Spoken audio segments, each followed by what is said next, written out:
Allez, c'est parti pour une nouvelle émission. Je vais vous partager mes analyses, mes conseils et mes pronostics pour aujourd'hui.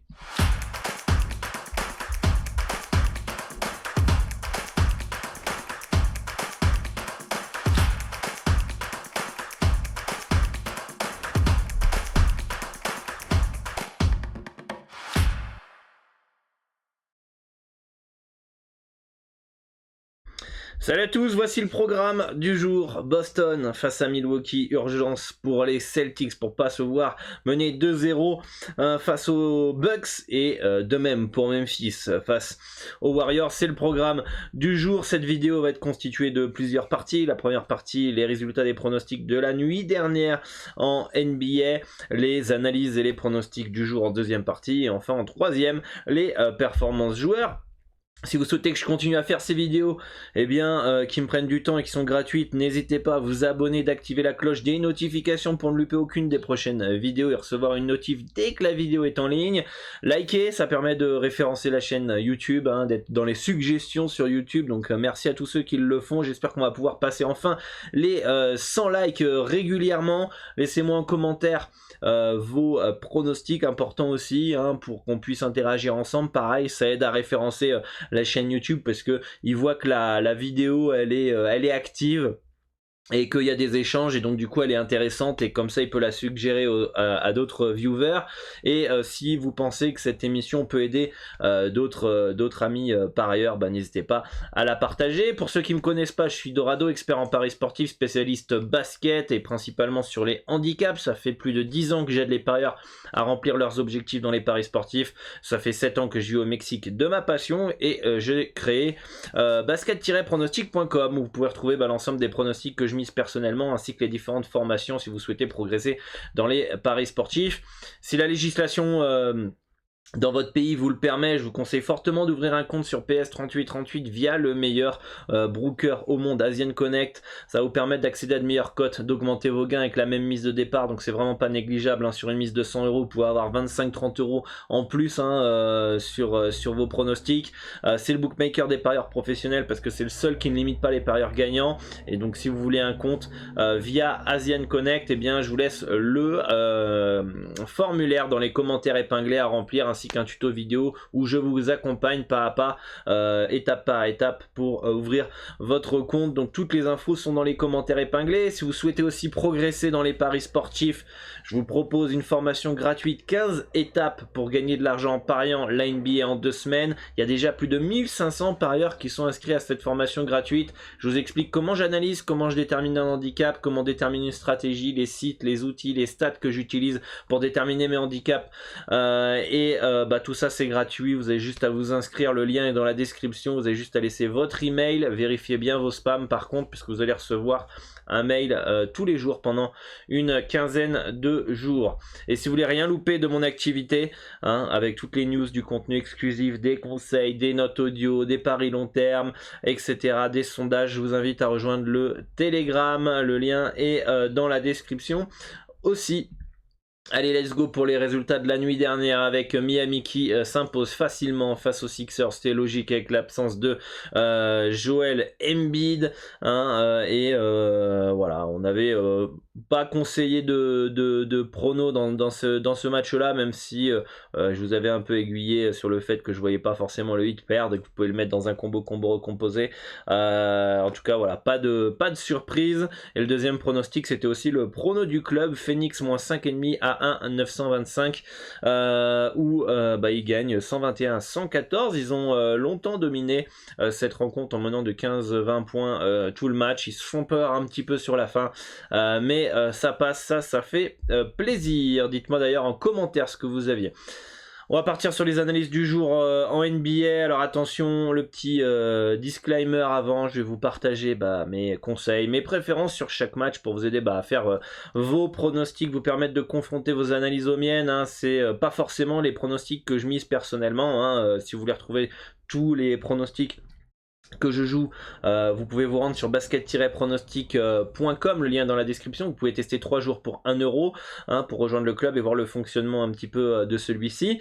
J'irai bien vos mises, c'est hyper important, miser de l'argent que vous êtes prêt à perdre, c'est primordial dans les paris sportifs, c'est la base. Dédier un budget pour les paris sportifs qui est perdu déjà d'avance, vous mettez 1 000 €, c'est perdu, vous comptez pas dessus pour vivre, si vous les perdez c'est pas grave, vous n'êtes pas en danger et vous misez 1-2% de votre bankroll, donc 10-20 € si c'est 1 000 € et par pronostic, sur des pronostics simples, en simple, pas en combiné, sauf si vous avez la stratégie des combinés recomposés que je vous enseigne bien dans les 6 clés de la réussite, vous pouvez sûrement retrouver dans la description aussi.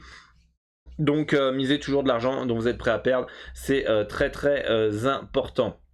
Allez, let's go sur le premier match avec les Celtics face aux Bucks. Des Celtics qui sont craqués au match 1, qui n'ont pas été bons, notamment Jaylen Brown, et je m'attends à une réaction de leur part. Ils n'ont pas le choix, s'ils veulent se qualifier au tour suivant, il faut gagner ce soir, il ne faut pas perdre 2 fois chez toi.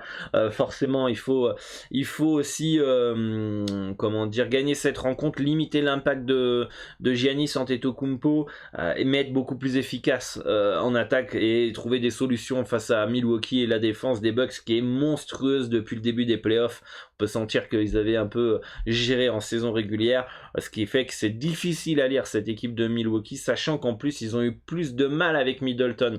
C'est-à-dire que les 2 premiers matchs avec Middleton, on a le Milwaukee de la saison régulière, grosso modo. Dès qu'il n'est pas là, on a l'impression qu'on a eu un autre Milwaukee qui a peut-être qu'il y a eu un discours, ok, Middleton n'est pas là, va falloir mettre les ingrédients d'autre part en défense et l'équipe elle est en mission défensive depuis l'absence de Middleton. Ça se trouve quand il va revenir, ils vont un peu moins défendre. Mais en tout cas, c'est très fort ce que fait les Bucks. Je vois quand même un 1-1 dans cette série. Je vois quand même les Celtics égaliser. Les bookmakers aussi. 66,44% de probabilité de gagner selon les PS 38 et leur probabilité. Donc je vous conseille plus un Boston -2 à 1,625. On va insister, voilà, puisqu'on avait déjà conseillé ce bet là sur le premier match. Je pense quand même que ça fera un dans cette série. Je serais assez surpris de voir des Celtics dominer autant les Nets pour ensuite se faire autant dominer par des Bucks privés de Middleton. Le score potentiel est de 114 à 107. Évidemment, ne prenez pas pour argent comptant ce score potentiel, mais en tout cas moi je m'attends à une victoire des Celtics cette nuit. Il va falloir être plus fort défensivement et plus efficace en attaque. Je trouve quand même que Boston a un poil plus de solutions que les Bucks. Les Bucks, je trouve ce qui fait vraiment la différence en ce moment, c'est qu'autour de Giannis, ils sont bons. D'accord ? Et les Allen, les Portis, tout ça, ils sont tous bons. Je pense quand même que les joueurs autour de Tatum et de Brown sont quand même meilleurs que les joueurs autour de Giannis et Jrue Holiday. En tout cas, il n'y a pas à rougir pour Boston. Donc voilà, préférence Boston dans ce match-là. Deuxième match, cette fois-ci on va sécuriser. La dernière fois on avait conseillé Memphis au match 1 à 2,20, moi sur le club, et en perso j'avais pris Memphis +2, donc j'avais gagné. Ce soir on sécurise, on prend Memphis +2 aussi à 952. Pareil, je vois un petit 1-1 dans cette série. Pourquoi? Même si je pense que, c'est même pas je pense, je suis quasi sûr que les Warriors vont se qualifier au deuxième tour, je l'ai déjà dit dans la dernière émission. Je pense pas par contre que ce sera une série facile. Memphis a rien à perdre. Je pense que Memphis est beaucoup plus à l'aise à être outsider, à rien à perdre, à rentrer dans l'art des Warriors, à les faire chier, etc. Je pense d'ailleurs qu'il y aura peut-être un blessé du côté de Golden State après cette série, parce que je pense qu'ils vont les repousser dans leur dernier retranchement. En tout cas, je le souhaite pas pour Golden State, mais ça va être une série où ça va jouer dur. Les Grizzlies vont rien lâcher, vont se battre jusqu'au bout. Et le petit point positif ce soir pour les Memphis, c'est qu'ils ont perdu le premier match. Alors, les Warriors savent que en gagnant ce soir, c'est game over, la série est finie, ils sont qualifiés, ça peut même finir en sweep ou 4-1, d'accord ? Mais en face, Memphis sait que s'ils ne gagnent pas ce soir, ils sont morts. Et chez qui c'est plus grave de perdre, c'est plus chez Memphis que Golden State. c'est Kevin Séraphin et Nicolas Batum chez la First Team qui sont souvent invités, etc. et qui participent à des interviews, donnent un peu leur ressenti de leur expérience en NBA, et ils disent généralement quand tu récupères l'avantage du terrain, tu as inconsciemment un relâchement, et en face ça joue leur vie. Et c'est un peu on est dans cette configuration là où Memphis va jouer leur vie et Golden State va peut-être inconsciemment avoir un relâchement. En tout cas, l'urgence de victoire est moins importante du côté de Golden State, d'accord, parce que ça peut très bien finir à 3-1 après dans la baie, même en perdant ce soir, alors que ce soir Memphis en perdant ça va être très compliqué de se qualifier. Donc pour ça que j'ai une petite préférence sur Memphis. Memphis, je vous le dis depuis le début de la saison, c'est en sur-régime. Je pense que la marge de progression des Grizzlies est très minime par rapport aux Warriors qui peuvent encore mieux jouer, hein. Mais par contre ça fait depuis le début de la saison qu'on dit ils sont en sur-régime, et ça fait plus de 100 matchs, ils jouent à ce niveau là, et je pense peut-être qu'ils sont à leur niveau. D'accord, c'est peut-être le niveau de cette équipe en réalité. Par contre, pour step up, il va falloir peut-être faire des changements ou ajouter des pièces, mieux entourer peut-être Ja Morant, ajouter des joueurs d'expérience, etc. Je pense à des joueurs peut-être, je sais pas moi, qui pourraient renforcer cette équipe. Voilà, j'en sais rien. Par exemple, ça peut être un Pat Beverley, ça peut être, imaginons que Draymond Green soit en fin de contrat.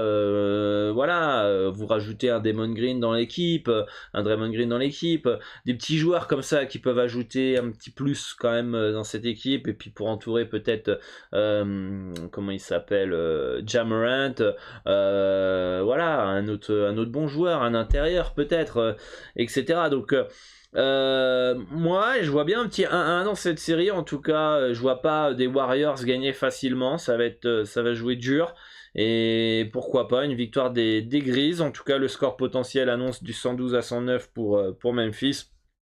D'accord, donc ça c'est le petit algorithme que j'ai créé qui donne ce score là, qui est en opposé avec les books, hein, puisque eux ils mettent plus l'inverse. Je pense qu'on a eu tous les deux raison au match 1, hein, puisque le plus 2 est passé et la victoire des Warriors a eu lieu, donc je pense qu'on n'est pas à côté de la plaque.